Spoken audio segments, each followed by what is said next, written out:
ഒരുമാതിരിപ്പെട്ട ആളുകളുടെ പ്രസംഗങ്ങളൊക്കെ നമ്മൾ കേൾക്കാറുണ്ട്. അല്ലെങ്കിൽ ഏതെങ്കിലും രാഷ്ട്രീയ പാർട്ടിയുടെ ആളുകൾ അധ്യക്ഷ പദവി അലങ്കരിക്കുന്ന സമയത്ത് അവർ ആ പാർട്ടിയുടെ അണികൾക്ക് കൊടുക്കുന്ന സന്ദേശം, അല്ലെങ്കിൽ അണികൾക്ക് ആ പാർട്ടിയെ മുന്നോട്ട് നയിക്കുന്നതിനുള്ള സന്ദേശങ്ങളും കാര്യങ്ങളൊക്കെ നൽകുന്നത് കേട്ടിട്ടുണ്ട്.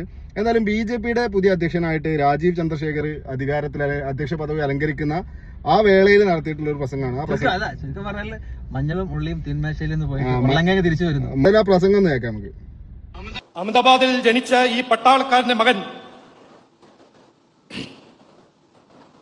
തൃശൂർ ജില്ല കൊണ്ടയൂർ ഗ്രാമത്തിൽ വളർന്ന,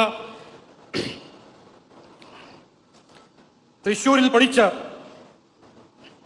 8 സെൻട്രൽ സ്കൂൾ ഇന്ത്യയിൽ വേറെ വേറെ സ്ഥലത്തിൽ പഠിച്ച, അമേരിക്കയിലും ഇന്ത്യയിലും ടെക് മേഖലയിൽ തൊഴിൽ ബിസിനസ് ചെയ്ത, 18 കൊല്ലം ദേശം ജനസേവ ചെയ്ത രാജ്യസഭ MP ആയ ഇനി ഈ പുതിയ ഉത്തരവാദിത്തം ഞാൻ ഏറ്റെടുക്കുമ്പോൾ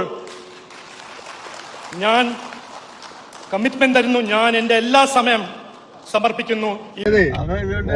ഓനെ തന്നെ പൊക്കി പറയാണ്. ആ പൊക്കി പറയുന്ന കാര്യങ്ങൾ പോലും ഒരു പേപ്പറിൽ നോക്കി വായിക്കേണ്ട അവസ്ഥയാണ്.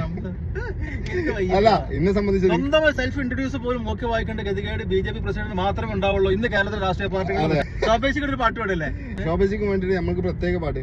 മഞ്ഞൾ പ്രസാദവും നെറ്റിയിൽ ചാർത്തി, മഞ്ഞൾക്കുറി മുണ്ട് ചുറ്റി, ഉള്ളിക്കറിയും ഒട്ടകവും തീന്മേശയിൽ നിന്ന് പുറത്തേട്ട്